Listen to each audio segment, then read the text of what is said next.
and we like to start on time. You can continue to put your thoughts in the chat throughout the conversation when you're not spellbound, which I'm sure you'll be the whole time by Derek's talk. And we will have Q&A afterwards. But right now, I want to wish all of you a good evening and a welcome to the Athenaeum of Philadelphia's virtual fall speaker series.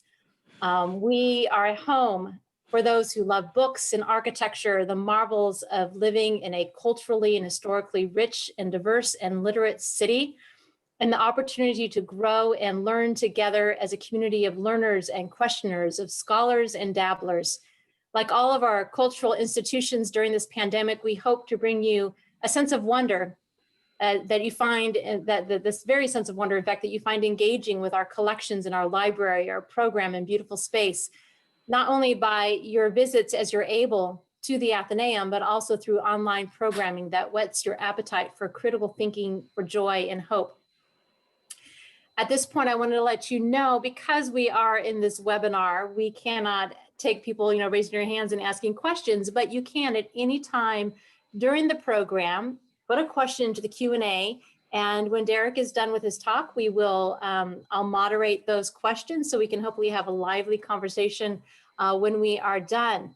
If you would rather not look at Tess and I, and Tess, as you see on the screen, also is our wonderful events coordinator who helps make all of our events like this possible, you can click the top left corner, you'll see speaker view or gallery view. If you go to speaker view, you will only see Derick and his and the PowerPoint, and won't have to look at us, which will be wonderful.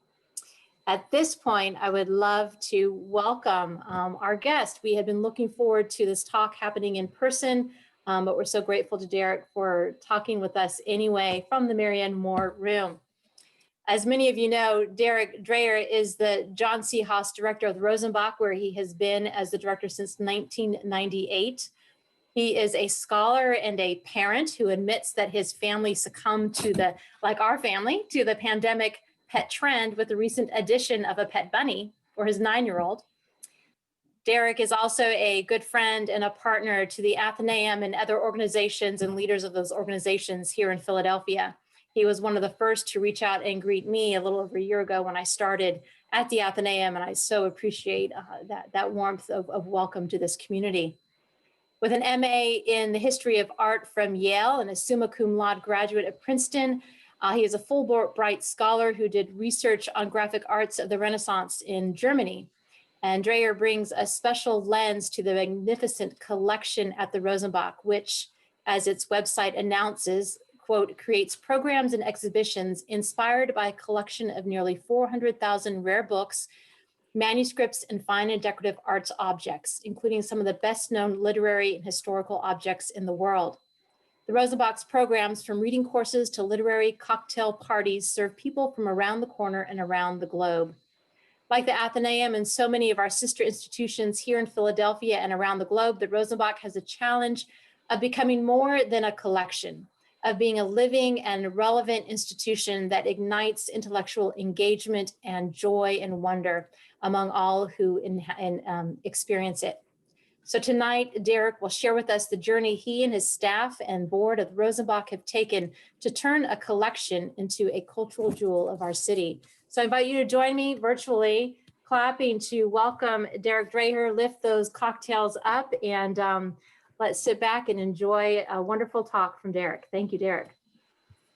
Beth, thank you so much for the kind words and the warm welcome. It was great to get to know you last summer at a restaurant. I can barely remember what restaurants are, but hopefully we'll all be in one again soon. I have very fond memories of being at a number of talks at the Athenaeum. I want to say in February, I was at a talk that Nancy Moses gave about fakes and forgeries. There must have been 200 people in the room. And I thought to myself, what a spectacular event. And then the invitation from Beth came. We want you to give one of those talks too. And I was thrilled. And of course, now it's a Zoom talk, and I know everybody is pretty zoomed out. So thank you so much for giving me your attention and your time this evening, all of you who are joining us.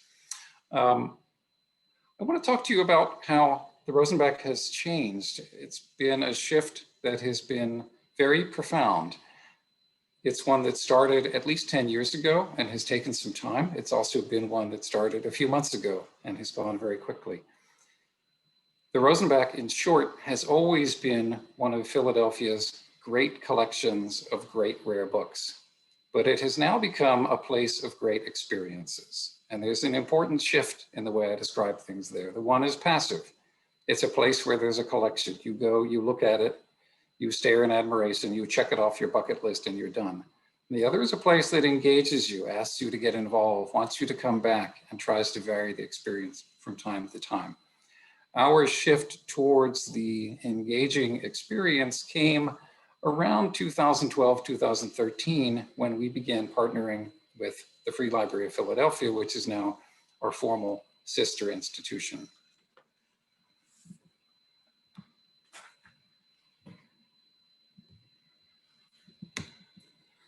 First, I have to say a couple of words about books. I'm just going to go right out there and say it. The book is the world's greatest invention ever.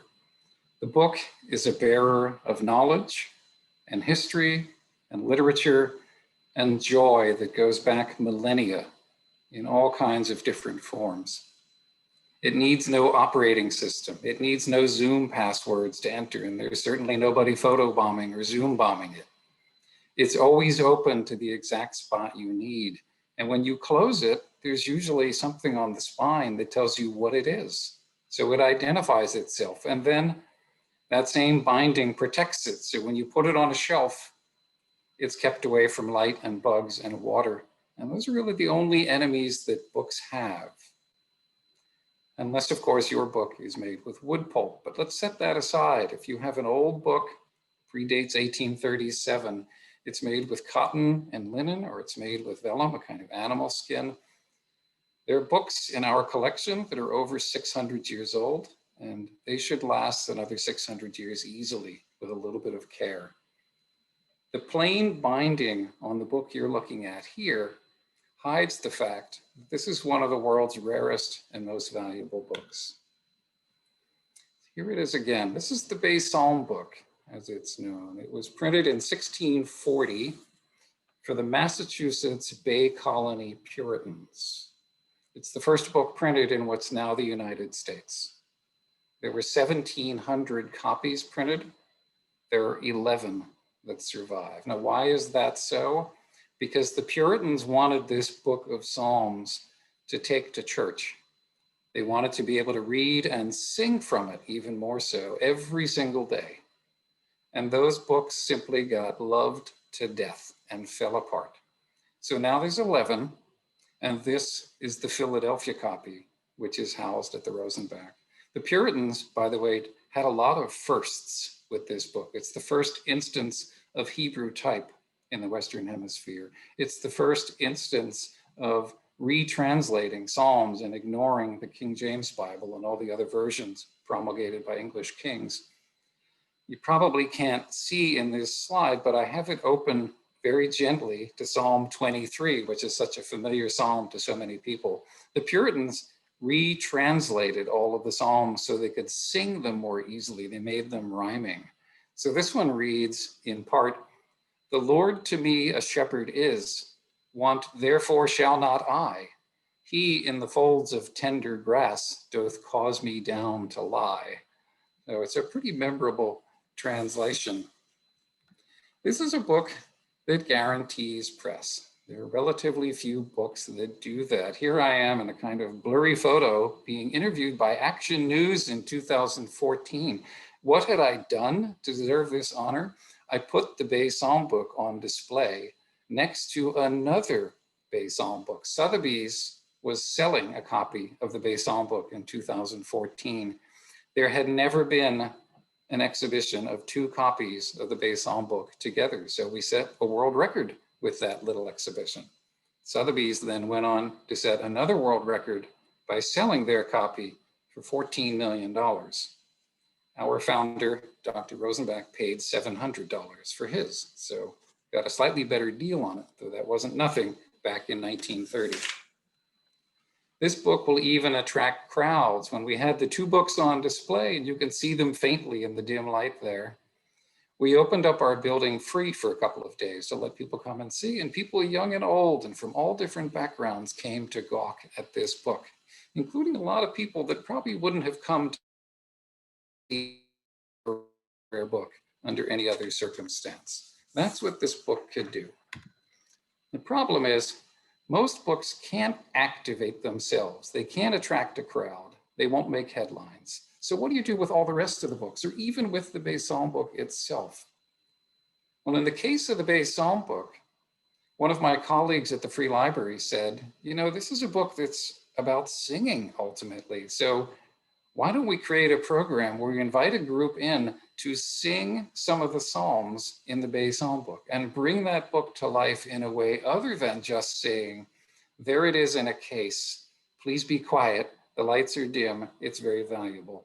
This was such a popular program, and it was a great way of approaching something that we've long admired in our collection in a completely new way, to make it an object of conversation that kind of talked back or sang back, if you will.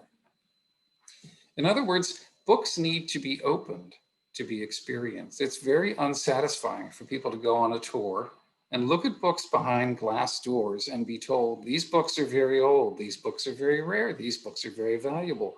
They want to see and handle them. And in the past, there were relatively few occasions when we could do that. This is a group that visited in 2018. It's the Association of International Bibliophiles, a group of very distinguished book collectors from all over the world. I had lured them with the promise of being able to see and handle 10 books, and they quickly demanded, like locusts, that we open all the bookcases and look at many more. We spent a long time there, and it was a lot of fun. The problem is, most people don't get to have that kind of experience. Another thing you might notice about this slide is just about everybody in the room is a white man of a certain age. There's nothing wrong with that audience, but it's not an audience you can build your future on, right? You've got to diversify your audience. You've got to make it broader and younger. Otherwise, you won't be around in the future. So we began to develop a new kind of tour that we called, rather unremarkably, hands-on tours. We now call them behind the bookcase tours. In these tours, one of our staff members will guide you through a slice of the collection, and they'll pull books off the shelf that relate to whatever theme is being discussed that day, and they'll let you handle them. They'll give you some instruction. We're not just handing out treasures and hoping for the best and crossing our fingers. We're teaching people how to handle books carefully, and people love it. They get to see inside the book, and each time they come, they get a different experience. So we always have them coming back for new kinds of tours. We've begun doing these online, of course, but we look forward to restoring the in real life tours soon. So this, in a way, is the conundrum of a great library of rare books. This is a space that's literally just around the corner from where I'm sitting right now. Look at those sparkling, clean lines, and there's not a particle of dust anywhere, and there's carefully ordered books everywhere. It's just so neat and orderly and rarefied and elite. Of course, that's also the worst thing about us. This is not an atmosphere that leads people to feel like they've been welcomed and want to be engaged. So we have to work hard to do something that makes this more than just a tick on somebody's bucket list. Otherwise, they will write, oh yes, I did go to see the Ulysses manuscript when I was in Philadelphia, or the whatever it was that interested them, the Marianne Moore room where I'm sitting right now. We need to find ways to bring them back, because if you can't grow and diversify your audience and encourage them to come back, there's no way to ask them for money. It's really a losing proposition. So we started looking into a really interesting survey that was undertaken in 2017. The survey organizers talked to 4,000 people who described themselves as frequent consumers of cultural programming. And by the way, they were allowed to define what that programming was. It didn't have to be the orchestra, the ballet, the theater. It could be going to a movie. Some people even said going to a restaurant with friends was a cultural experience for them. So with this broader definition, the 4,000 individuals actually neatly reflected the full diversity of the census in terms of background, geography, age, ethnicity, and so forth. So these are really interesting answers that we got, and they created some challenges for us. First of all, there's an old saw in the museum world, and I guess in so many industries, if you build it, they will come. That's just not true. There is so much overbuilding in the museum and library world right now. People need spaces to engage. They don't need giant spaces or soaring spaces. What you may be doing is building a space that's going to be hard to pay for later, especially if it's closed and you're still paying the operating costs. People can find all the content they need online. Who cares about original stuff? That's not true at all. People indicated overwhelmingly in this survey, they want to see and enjoy and sense the aura of the authentic, the original, the old. But they're going to prepare for it, pardon me, by accessing your website and digital information. They're going to talk about it in advance with friends on social media. And then while they're there, they may want to use Instagram to share their experience with friends, or they may talk about it later on Facebook. So there's a kind of digital sandwich for rare books, but rare books are definitely not going away.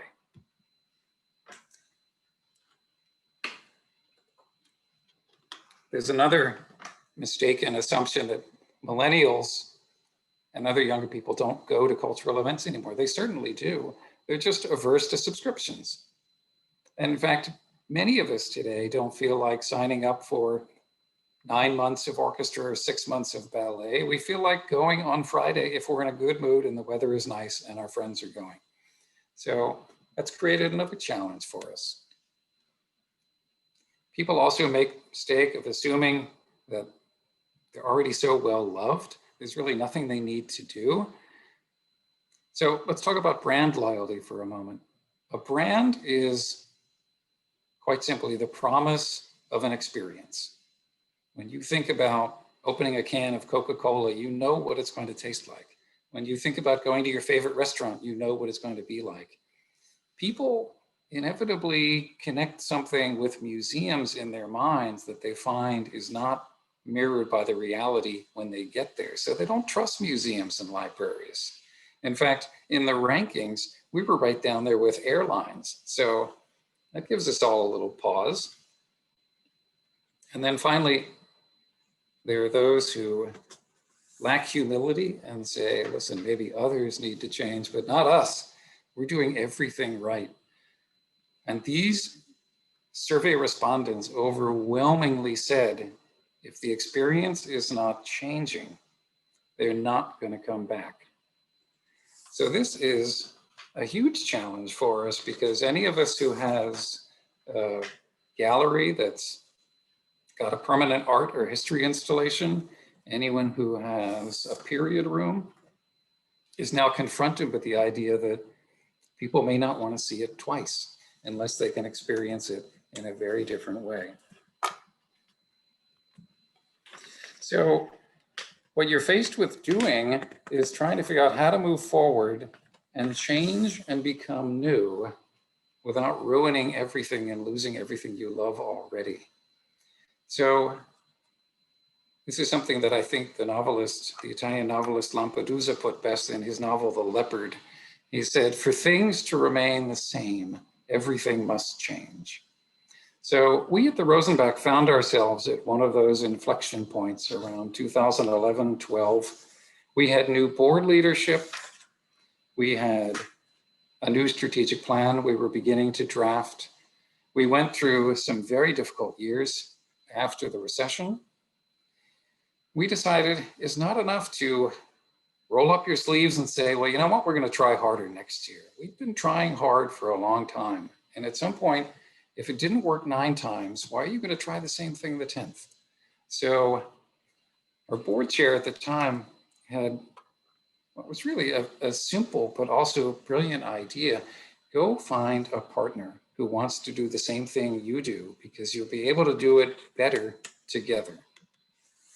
And thus was born the elephant and the mouse, as I call it. So look at the Rosenbach just a moment, a tiny little place. We have 2 townhouses. We have about 15,000 square feet. They're packed with a giant collection, 400,000 items, but we're a small place, small visitation, small staff, small budget. We decided to partner with the Free Library of Philadelphia, which is one of our city's largest and most important agencies. It's in every neighborhood. Everybody knows it and almost everybody uses it. And it's absolutely vast. So what a crazy idea for a partnership. I mean, it just seems at face value like it could never work. But there were things that we thought we could get from the Free Library. We thought we'd be able to offload some of those back office services that cost you money, but everybody needs, like HR, financial tracking, development tracking. I want to emphasize we're still raising all of our own money.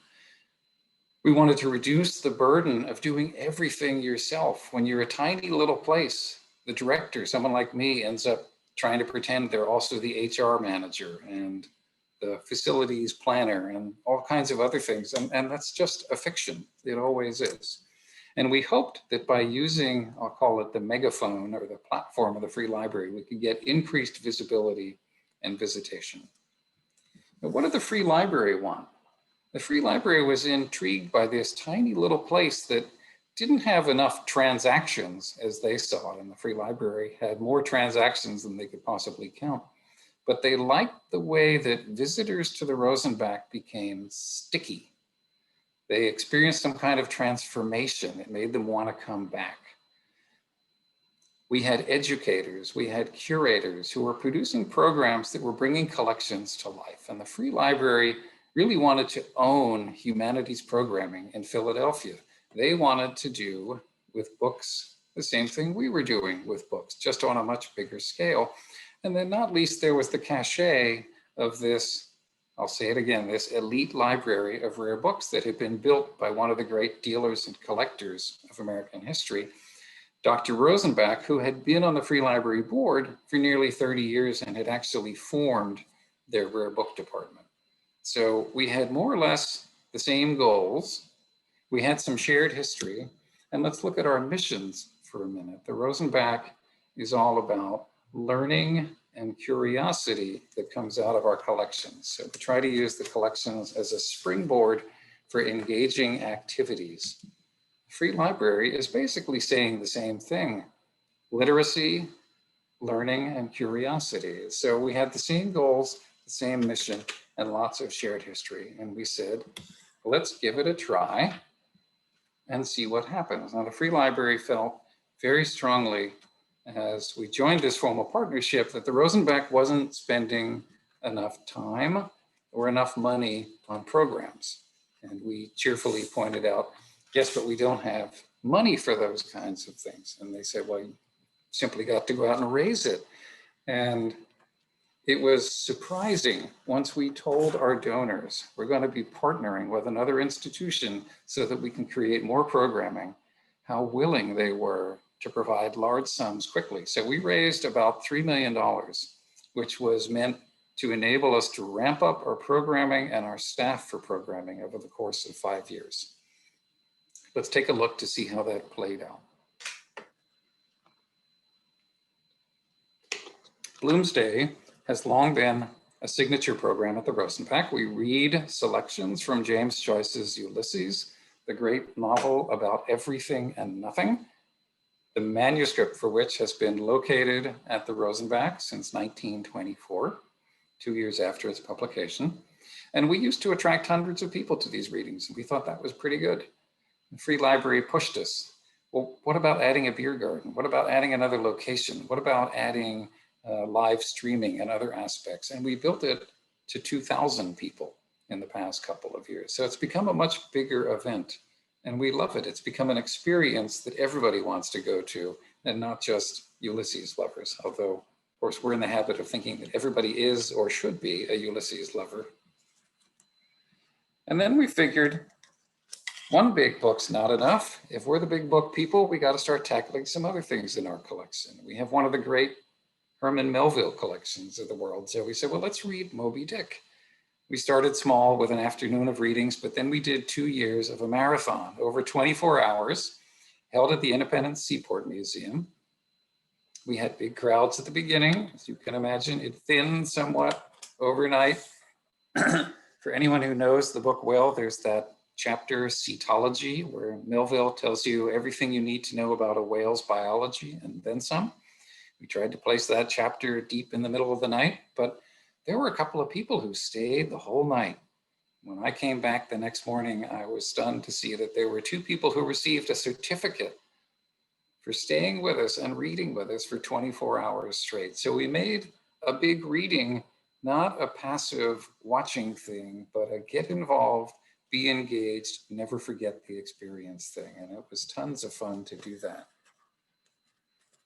And we figured there must be a way to take our terrific Dracula collection, all of those pages of notes, all of those different editions, and turn it into something visual. So we decided to screen the classic film Nosferatu. And the only challenge with that film is it's a silent film. So we talked to our neighbor. I could go pound on his wall right now. Our neighbor, Fred Haas, who plays the organ, said, "Fred, would you mind playing live organ accompaniment to a silent film?" He was instantly in and said to us, "I can help you guys get a space nobody's ever been to, Greek Hall at Macy's." So we set it up at Macy's. We publicized it using Facebook alone, and we got 383 people to show up. Those 383 people had an unforgettable experience. Nothing passive, they were involved all the way.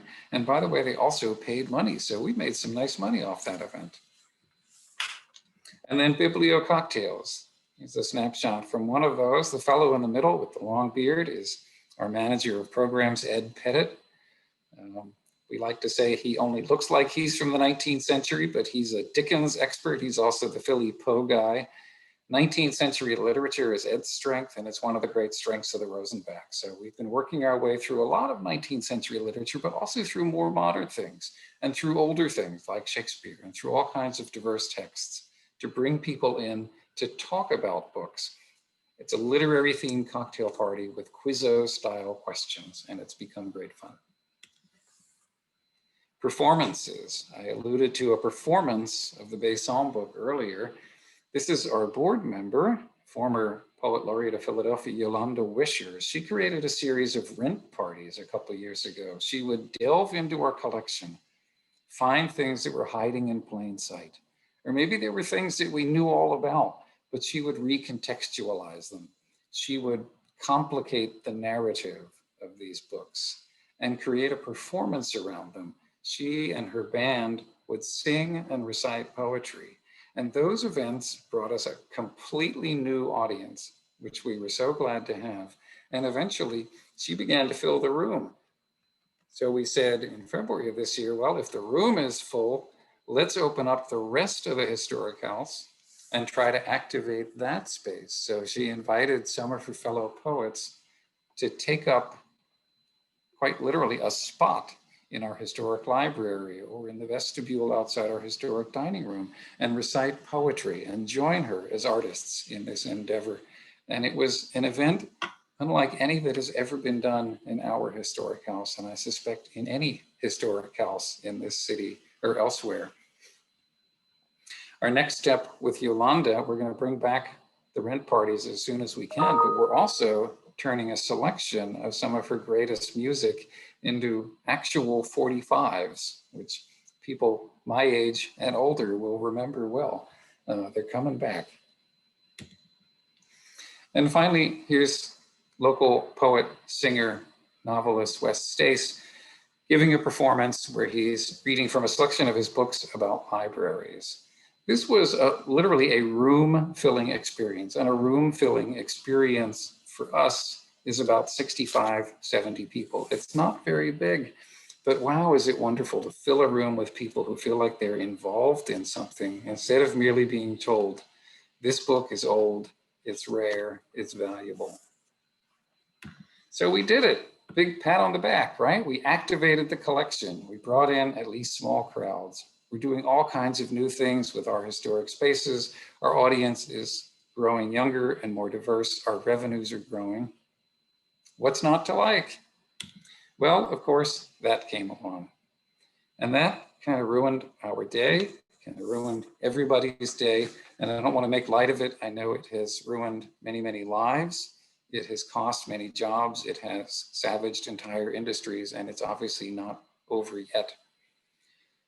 But for museums and libraries, places like the Rosenbach that had begun to build a reputation for bringing people in to do intimate, interactive programs, all of a sudden you couldn't do that. And not only that, you couldn't do anything. Your doors were locked, you've been sent home in quite a hurry, and you had to figure out what to do. And I've told the story a couple of times.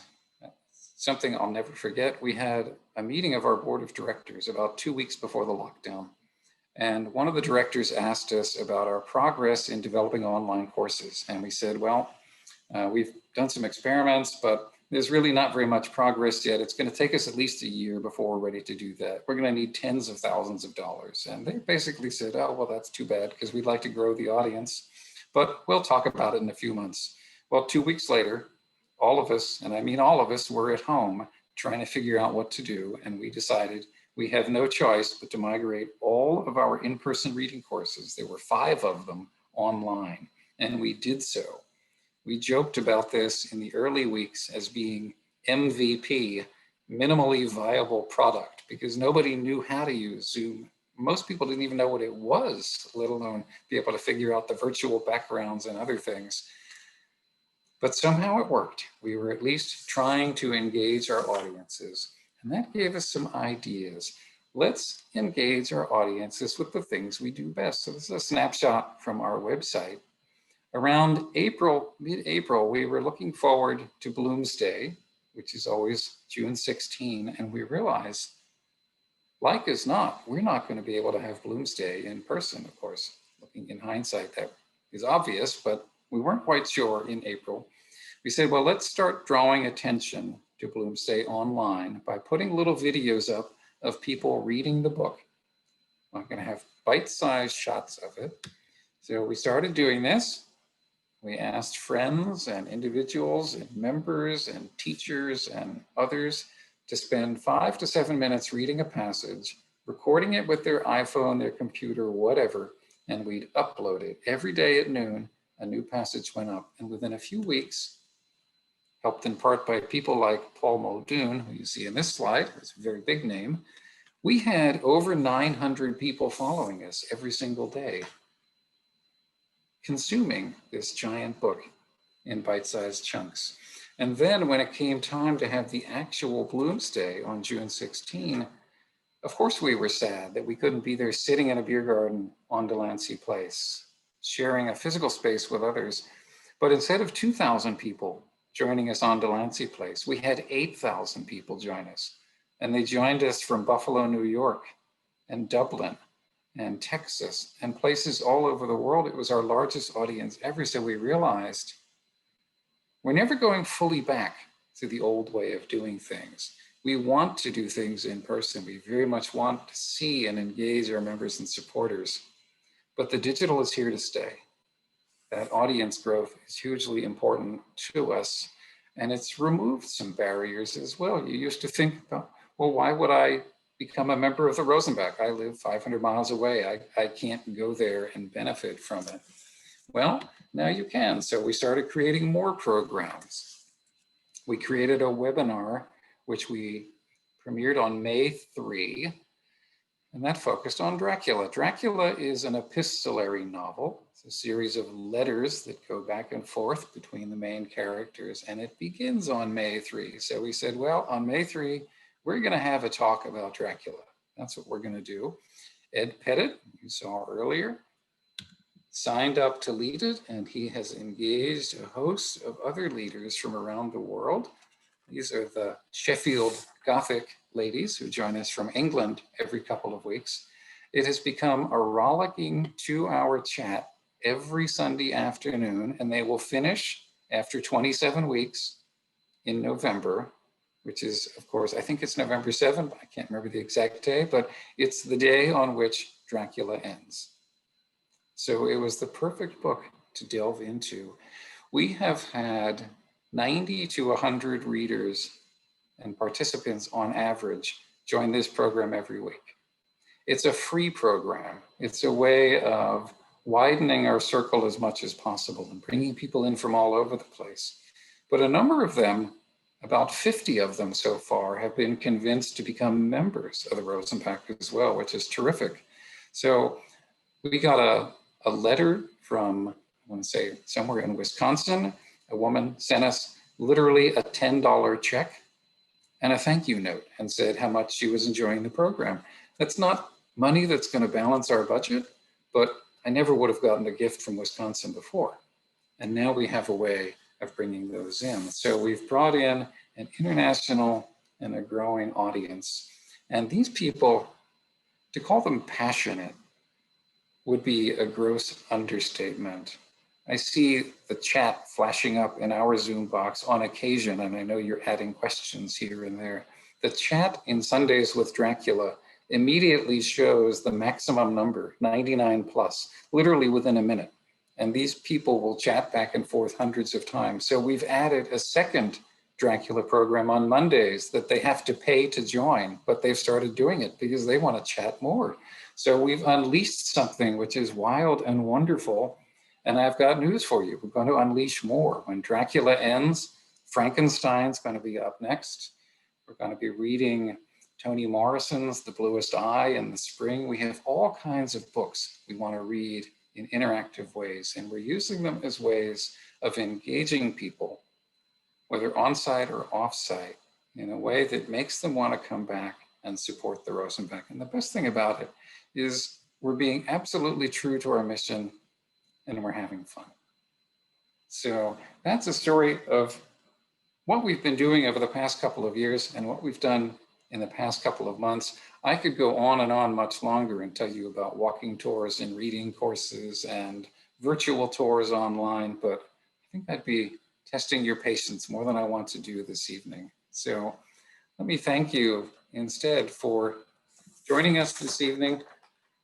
I forgot to show this slide a moment ago. I said that the Dracula followers are passionate.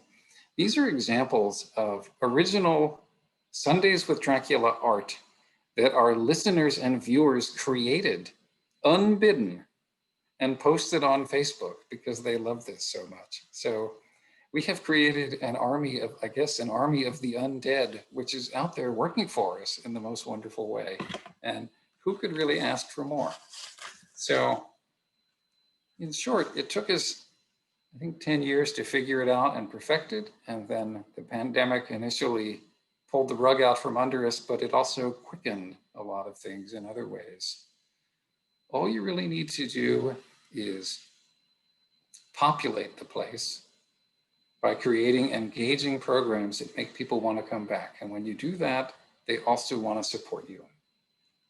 And the way that you can grow your audience most quickly is the way we're doing this evening. You partner with another institution like the Athenaeum that has similar aims and goals. And then, and this is important and it's easy in the digital age, you have to be rigorous about evaluating what people are doing. People are following and what people are supporting. You can't support every program and you can't keep every program. So you have to collect your data and use it. We're doing that. We're having great fun. We're thriving. I'm super grateful to those Rosenbach supporters among you who have joined us this evening, but I'm also delighted to make the acquaintance of all of you. And I hope you'll have a chance to visit us online anytime for any of these programs or on site very soon. Our garden is already open to the public. Our galleries are opening to the public in a few weeks. We'll be restoring research services in November and in-person tours in December. So hope to see you soon online and on site. And for now, thank you. Thank you, Derick. This was fabulous. I was taking notes madly. The Athenaeum is also in a strategic planning period right now, and what you're saying is just brilliant. So, you know, I feel like you're talking just to us. Right now, I'd like to invite people, if you have any questions of Derick, and as you know, he can answer from a wide variety. When asked about bunnies or how we did on the Broad Street Run, as well as what's going on at the I Rosenbach. don't know much about bunnies yet, but I can try if there are questions. Or his own research, let alone what's going on at the Rosenbach. Please put in the Q&A right now. I'm excited. I mean, apparently this is the first time in decades that the garden has been open to the public. Maybe not everybody's aware that you even had a garden behind so if you would be willing to tell us a little bit about the garden and the literary connections you have there, maybe whet our appetite to getting those tickets to come and see.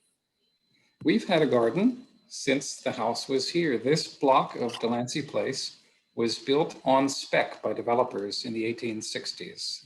In other words, there was really nothing here. Developers came in and said, we're going to build a bunch of houses. This was right after the Civil War. Philadelphia, as the center of banking and munitions and hospitals and other things, had lots of money. People wanted to build big houses. So developers created Delancey Place, and they built two kinds of houses. You've got the model with a ballroom or the model with a garden. And the house at 2010 Delancey Place is the only house on the block that still has a garden. And time was we used that for events, but we put an access ramp right in the middle of it when we renovated the building around the turn of the century. And that access ramp divided the garden in a kind of clumsy way. It was functional and yet not helpful beyond its function. So we stopped using the garden. It fell into disrepair.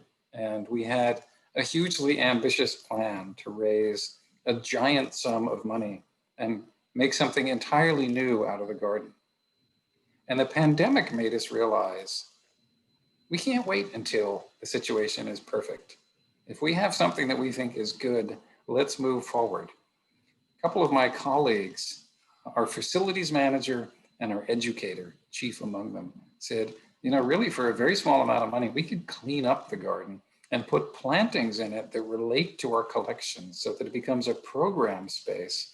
And what could be nicer than having a literary garden where people can be outside? It's safe, it's interesting, they can engage with us, they can come back on site. So we quickly did that work over the summer, and we opened the garden a couple of weeks ago. We had public news about it, and we allowed people to sign up free for slots, and all of the slots are long gone for the next couple of weeks, but we'll be opening more slots very, very soon. I can't help but add, if you're a member, you can sign up for a slot sooner, so don't forget that. Hint, hint. Exactly. I should be wearing my t-shirt that says, operators are standing by, call this number. Or behind you on the background, text 330-330 or whatever. Exactly. That is fabulous. We have another question. If you could give an example of the ready, fire, aim approach that's worked at the Rosenbach. Yes, absolutely. Sundays with Dracula is an example of that. Our program manager came to us with an idea, said, I'd really like to create a webinar and talk about Dracula. I think there's interest out there. It's a really well-known book. Everybody loves it. I think we could do this. And my initial reaction was, that's the last thing we want to do. This was in April. He was talking about a May start. And I said, you know, we've got Bloomsday coming up in June. We can't do that. We can't get people mixed up and confused. And he really pressed hard. He said, let me just give it a try. So I said, well, what exactly are you going to do? And the answer was, I'm not really sure, but there's 27 chapters. I'm going to invite some people. We're going to figure out a way to talk about this for 27 weeks. And within a few days, we greenlighted it, we advertised it, and we said, this is going live. And nobody really had any clue what was going to happen. And there's so few good things about the pandemic, but I think it is removing people's inhibitions to change and experiments in some helpful ways. Excellent. Thank you. There's another question here. With so many riches to choose from as the basis for programming, how do you decide which books to leverage for public programs? Gosh, that is so much fun. It's an endless task. It's like painting the Brooklyn Bridge or something with 400,000 odd items. You'd never be able to survey them all, even an entire career, let alone come up with programs. So there are a couple of things we try to do. There are some constant hits that are always on our playlist. James Joyce's Ulysses and Bram Stoker's Dracula are among those. Those never really go away. There are others that we may decide to elevate or amplify based on an anniversary of some sort, based on a festival, a program another institution is doing. 2020 is the year of Philadelphia and Japan. There were all kinds of live programs planned. So we created an exhibition about a fabulous Japanese manuscript that we have. It has just opened to the public. It was supposed to open in March. That programming decision was driven by what our sister institutions were doing that would make a kind of 2 + 2 = 5 kind of equation. But honestly, sometimes it's most fun when a researcher, a board member, a visitor, anyone at all says to us, do you guys have XYZ? Or they notice something on a shelf on a tour and they start to poke around and ask questions about it. And then we discover there's a deeper story there. Those can be the most exciting. And it's one of the ways we're learning new things about our collection. It's helping us to recontextualize it and to amplify some of the voices that have not been heard in the past. It's a never-ending task, but it's probably the most pleasurable task we have. I can only imagine. And now someone wants to know on the other side, as we always, we have to evaluate what works, what doesn't. Can you speak to any examples of what you tried that did not work as well as you hoped and what you learned from those? Well, let's see.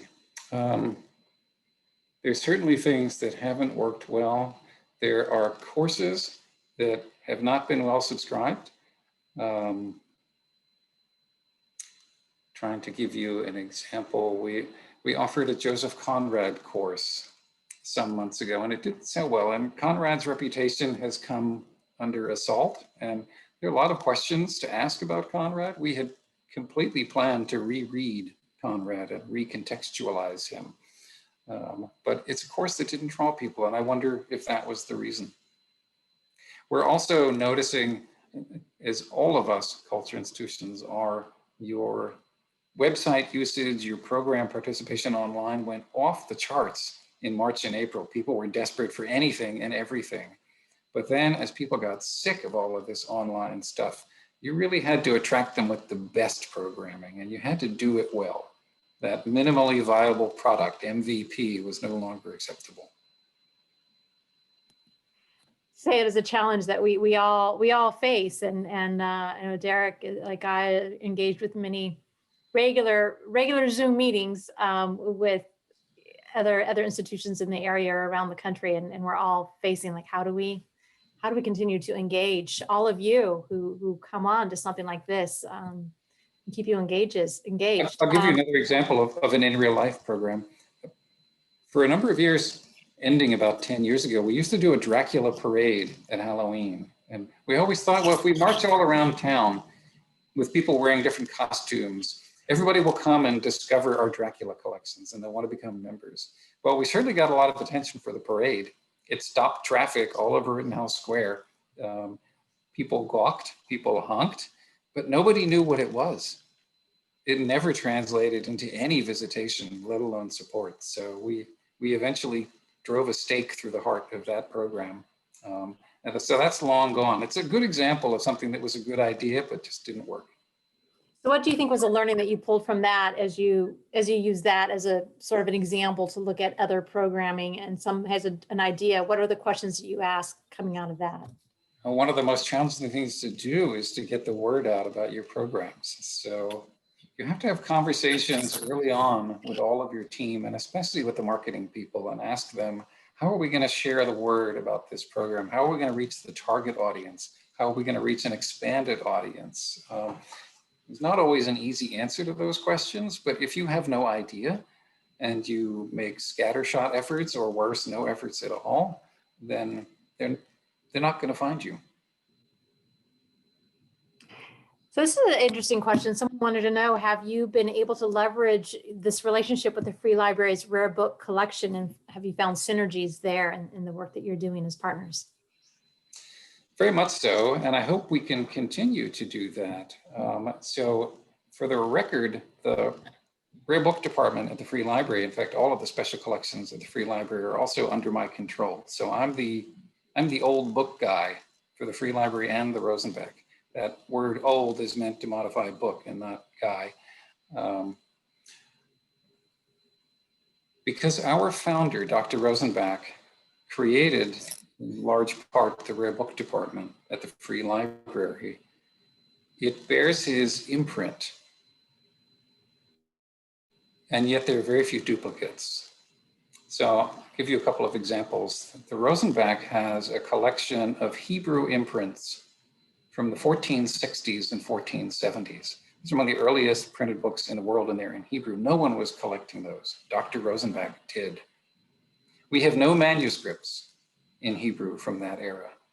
The Free Library Rare Book Department, on the other hand, has half a dozen incredible Hebrew manuscripts of the 1460s and 1470s, and no printed books in Hebrew. So it's where two sides come together and create a whole that is greater. Another example is Oscar Wilde. We each have significant but small Oscar Wilde holdings. We brought them together in 2015 and created a tremendous exhibition about Oscar Wilde, which is, by the way, the basis of a walking tour in Philadelphia that's online. Anybody can do free anytime they like. Oscar Wilde did come to Philadelphia in 1882. There are lots of examples. Charles Dickens, Joseph Conrad, William Shakespeare. So many things that have brought us all together, and we're discovering new things all the time. So it's still a process of learning and growing. That's a fun one, the speculation. From your knowledge of the collection, what do you think if Dr. Rosenbach were alive today? Oh, what do you think he would be collecting, or has that moment passed?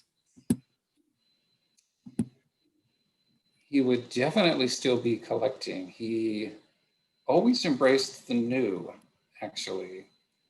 Think of him collecting William Shakespeare and classics that he loved. He wrote his dissertation on Shakespeare, so that was no surprise. But he also collected James Joyce. He bought the manuscript to Ulysses 2 years after that book was published. Joyce's reputation was hardly established the way it is now, and the book was actually illegal to buy and sell in the United States at that time. So that was quite a daring move, buying Ulysses and collecting Joyce, or collecting Conrad at that time. That was also new. I think he would be looking for the next great thing, and it's not always easy to know what that is. Who's the hockey great who said you don't skate where the puck is, you skate where the puck is going? Dr. Rosenbach always wanted to know where taste was going, and then he would try to set taste himself, of course, buy low and sell high. I think he would be very enthusiastic about collecting today. He wouldn't be saying, as some people do, oh, there's no good books left, you can't collect anymore. So you made the decision a few years ago to start doing things like the Biblio Cocktails, or letting people engage more with spaces that would normally be roped off in most house museums. What sort of hurdles did you and your board and staff have to jump over to get to the point where you said, hey, this is a good idea, it's going to be okay? Yeah, it's like taking your first step onto the high wire and hoping that everything goes well. You don't always feel the wire beneath you. Our board was enthusiastic from the beginning. I have to give them credit for wanting to bring the collection to life. And me being the old books guy, having been trained, you keep food and drink away from books and you don't let people touch things. It was hard to get my own arms around that idea initially, but it was actually our curator who suggested the idea of hands-on tours initially, and said, there really is a way to do this safely. We're gonna make it an enjoyable teaching and learning experience for people, so that they can actually see inside the books. And we started that a little over 10 years ago, and now we're offering all kinds of different tours. And I remember when our affiliation with the Free Library began, the head of the Rare Book Department telling me, well, people here will never want to do that, but the Rare Book Department is now also doing kinds of hands-on tours. So I think we've all embraced the idea that books are quite durable. There are certain things you don't want to do with them. You're not going to pull out the most fragile or valuable examples. But if you can't share with people why you love these objects so much, it's not going to be possible for them to start embracing you and support you. So I think it was our own internal hurdles we had to overcome most of all. I think we have one final question, and this one is, as a VP at the Free Library, have you moved them to carry out these ideas in their other special collections? Yes, very much so. So there are 7 different special collections at the Free Library. There's a collection of orchestral music called the Fleischer Collection, which is extraordinarily active. It lends its special collections all over the world to orchestras. Of course, there are not many orchestras performing right now, so they're going through a slow period. We have the print and picture collection, which has almost 1 million objects in it. Fine art prints, local printers, examples of different printing techniques. There are classes that go through there. There are exhibitions. We services. We have the map collection, the theater collection. I could go on. All of the curators in these collections are excited about sharing their material as broadly as they possibly can. So they've created traveling trunks of less valuable or sometimes non-accessioned items they can take to branches and to schools.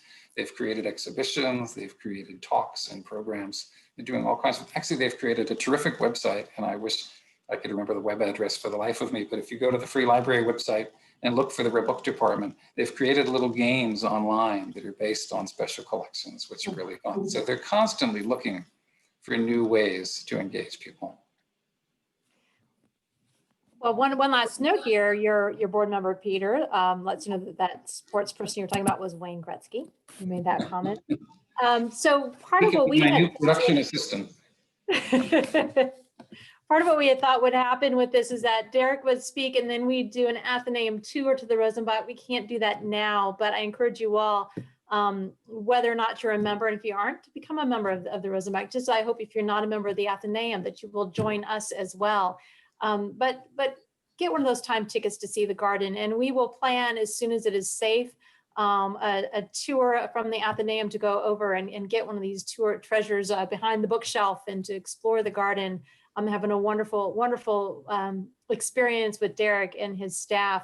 In the meantime, as you can see, upcoming events, we have on October 13th at noon, we actually have a noontime talk with our own Bruce Laverty on before 2219, a look at the Athenaeum before we were at Washington Square, which should be a fascinating talk that talks about our connections with so many of the historic institutions in Philadelphia.